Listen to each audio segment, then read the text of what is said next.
defeats because we do not have compassion. If you read, get into your scriptures and into the indexes, concordance, you'll find the word compassion listed over and over and over, because Jesus would not do his miracles until he had compassion on somebody. That one surprised me a little bit. Are we already on? Yes. Okay. Surprised me just a little bit that he didn't just pick and choose, well, I'm going to heal this one. He only healed when he had compassion. He only preached when he had compassion. He said, and when he saw the multitudes, his heart was moved with compassion. And so he immediately stopped and he taught them until it got late. And his disciples came and said, Jesus, you know, you've overdone this thing. These people need to go home. He was thinking about his compassion that he had for the people. Until we reach a level where our compassion is the biggest drive we have, and you don't hear anything about this anymore. I don't believe I've heard a sermon on this, and maybe I haven't. I don't think I have ever heard a sermon on compassion. But yet, until we have compassion, we don't do anything about it. It's an idea. We have a lot of wonderful ideas. And if we see how we might advance ourselves emotionally or numerically, then we'll take that idea and run with it. But that is not what should cause us to run. It is compassion is the really only genuine thing that will bring about miracles. Now, I'm not a psychologist, but my major all the way through the master's program at U of M is psychology. And I know there are a lot of parent healings that are psychological. And that's good. That's better than no healing at all. But you get into a group of people where a lot of things are happening and you get excited and you allow it to happen to you. That is a miracle, but it is a miracle out of the feelings that you have that things are exciting, but it is not the compassion of the person who's delivering it. But that excitement and everything also helps a person's faith level when they see other people being healed. That sometimes that increases their faith, and that is the reason they end up getting healed also. But that same person who's doing all that healing meets somebody on the street, and they're just as dead as they can be. They cannot touch them. So they do not have the compassion. This is not something you do when you get in a crowd and you get a lot of excitement going. Compassion comes from the inner man, and this is what causes us to perform miracles. Now, we'll get into that, but first of all, I said this may be a little scattered. I want you to turn to a strange scripture. Amos. Everybody ever heard of Amos? We're not talking about Amos and Andy here. Amos and Obadiah and Jonah and Michael. Amos, Obadiah, Jonah, and Michael. Okay, but let's go to Amos. It's on page 1420. No. It's right after Joel, I believe. Yeah, Joel is the first You one. got Isaac. Isaiah, Jeremiah, Ezekiel, Daniel, Hosea, Joel, Amos. Okay. Amos what? Amos, the 6th chapter, verse 4. Do you need light? Probably. Well, I can see this. Okay, what he's dealing with here, what I'm thinking about, is we have people drive in from the suburbs. They make a lot of money. They go back home in the evening, afternoon, to their gorgeous homes, and they live their gorgeous life, never even noticing the blight, the pain, the hurt of anybody. That's right. They could care less. All they're doing is coming in to make money. It was 3 years ago that Vernon and I were in a hardware store called Busy Bee.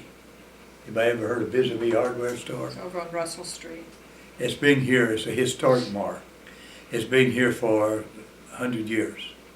And it's still in the same family. Mm-hmm. And the lady who runs it, her grandpa owned it. And her dad owned it. She's owned it, and she's been a part of it since a little girl. But she's a funny woman. She found out soon that I was in ministry. And she said, well, I'm sure glad I found out early because my language is sure colorful. You'll never hear that from me, but it is there. So she asked us what we were doing, and I told her why we were in Detroit. She said, wow, I'm glad you didn't come 5 years ago. Because she said the people were still in Detroit milking the poor people until they thought they had everything they could get out of them and then left them in almost ruins. She says, now it's time for you. Now I want you to hear the scripture. This is a historic lady. All right, although she has colorful language. You lie on beds inlaid with ivory and lounge on your couches. You dine on choice lambs and fatted calves. You strum away on your harps like David and improvise on musical instruments. You drink wine by the bowlful and use the finest lotions. But you do not grieve over the ruins of Detroit. Says Joseph, but I'm using the word Detroit here. But you do not grieve over the ruin of Detroit. Therefore you will be among the first to go into exile. Your feasting and lounging will end. That is a very tough scripture. And we're serving a God who does not change, and he does not grow dim so that he cannot see what's going on. All right, while you're on Amos, just turn the page to the 8th chapter, and we'll do the same 4, 5, 6 verses.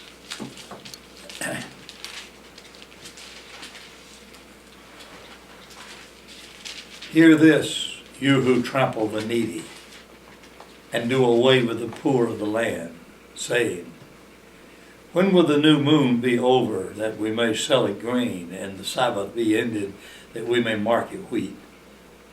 Skipping the measure, boosting the price, and cheating with dishonorable scales. Buying the poor with silver, and needy for a pair of shoes. Selling even the sweepings with wheat. Okay, I think this is making my point about as good as I could possibly make it. There's a lot more scriptures, but these are the ones that really express how I feel and how we must begin to feel about the city. Until we have compassion, we aren't going to do anything about it. That's right. We'll say it's a good idea, and we'll go to another prayer meeting to pray for them. We'll have another prayer walk down Woodward Avenue to show that we care. But you gotta get to the people. That's what we want to do, is go to the people, take care of the need that they have in the people, and then that way they'll see Jesus in us and then want what we have. But the Christians today are not doing things like this. They're not going. Now there are some, but they're far and few between that are doing it. But we need so many more people. And then of course, the money. We need the money to be able to, take care of the needs. But it's really big with us. Yeah, there's 17,000 people, homes, in the city of Detroit today without water. That's a whole lot of them. I can't imagine going a week without water. Even a day or two. Yeah, but after tough. a week, when you can't brush your teeth or wash your hair or shower or bathe or cook with water, you don't have any water.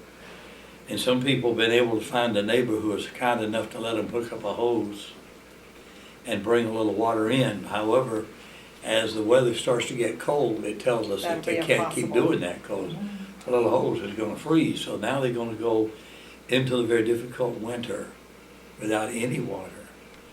A group of these people, and it's so easy to say, well, they ought to go pay their water bill. I think some of you, all of you know enough people to know that in Detroit, there are those who would work if they could. What we just read here is synonymous with what's going on here. The poor have been made more poor. They have been betrayed. They have to have a loan. So instead of giving them a loan at regular rates, they charge them high usury rates, we call them. And then they can't pay, and then they take their house back, or they take their car back. And they could care less what happens to that house, because when a bank takes a house back, the government reimburses them their loss. And so they aren't losing anything. They're not hurt. They're just showing you they're the big name in town, and they can get your house if they want it. No compassion, no care. It is a game. It is a money game, and this is the best way to get their money is to take it back and let the government pay them off. So we are seeing the poor being abused. This is extraordinary expensive to be poor. Mm-hmm. It costs a whole lot more money to be poor than it does to have middle class. Absolutely. Even the grocery stores, you know, are higher. In the neighborhoods, they are much higher. I mean, it was just amazing to me going around and checking the prices, you know, like in this store right down here on Virginia Park. I mean, it's amazing. You pay double for one jar of mayonnaise. Yeah, everything. You pay double on almost everything. And it's like, it's crazy. Yeah, we saw Kay walking down to buy a jar of mayonnaise. We didn't know what she was doing. She came back, "Where have you been, Kay?" "I had to have a bottle of mayonnaise." She walked all the way down and back to pay double. I said, "Why didn't you say something to us? I've got some extra We'd have given you downstairs. We'd have mayonnaise." given it to you. You wouldn't have cost you anything if you didn't have it. It would drive you there. When you give to the poor, you're lending to Lending God. to the Lord, yes. And we cannot overdo our taking care of the poor. And I know Jesus says you'll always have the poor with you. And that's probably true because you've got to come from a fairly good family who put some values in you that you are worth something so that you will go out and do something and make money.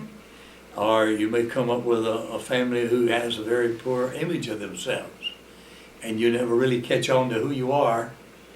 And Who God made you to be, your destiny. Yeah, you don't know who you are. And so therefore you remain poverty-stricken, poor. Like this gentleman we had here in our house last year, Bream, Alan Bream. Yes. Brilliant man. He had all kind of great ideas. If he was in some circles, he would be very wealthy. But today he's homeless because nobody listens to him. And we tried, and he brought a woman with him that was out to destroy everything. So we had to buy them a one-way ticket to Florida, which they said they wanted. And so we bought them a ticket. That was all we could afford personally at the time. But you look at him and you think, you'd like to do something for the man. If he'd just leave that woman alone, who, we took him out to the yacht club. She could get us kicked out. She went around begging cigarettes from everybody. If people had not have liked us, They the loved us, workers, so they and they loved us protected dearly, us. they protected us. And didn't let the management know what she we- was doing, or we would not have been there. Yeah, there's some people just not gonna help themselves. They're gonna hurt you. And we have to take that risk. However, the 17,000 homes that are without water. I told God this week, Lord, you go ahead and bless me like you've told me you're going to, financially. And do you know what? 15,000 people getting their water turned on.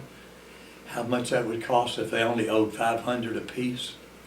$7.5 million. Wow. Yeah. But if I could come up with that kind of money, I would pay it off.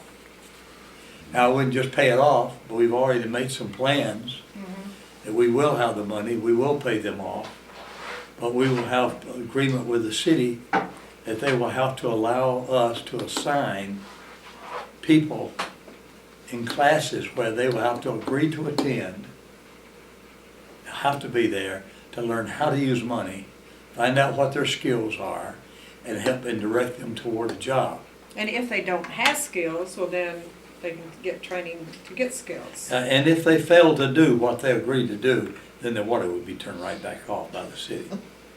So we want to help them, but we don't want to just. We want to help people that want help. We don't want them who would just learn to depend on us. We want them. We want to help people to learn to depend on themselves. Yes. We always feel better when we depend, when we can be productive. Yes. Well, it's kind of like that one thing, the fish. You know, you can feed somebody and feed them and feed them and feed them again and over and over and over again. They keep coming back. But if you teach them how to fish, if you teach them how to do, well, then they can do for themselves. And then they can help someone else be able to do it. But we've got to get the people educated on how to do, as long as they are willing to do that. Okay, let's switch gears a little bit. Go with me to 1 John, the 3rd chapter. That's over in the latter part of the New Testament. Just one verse here, 17. Chapter 3, verse 17.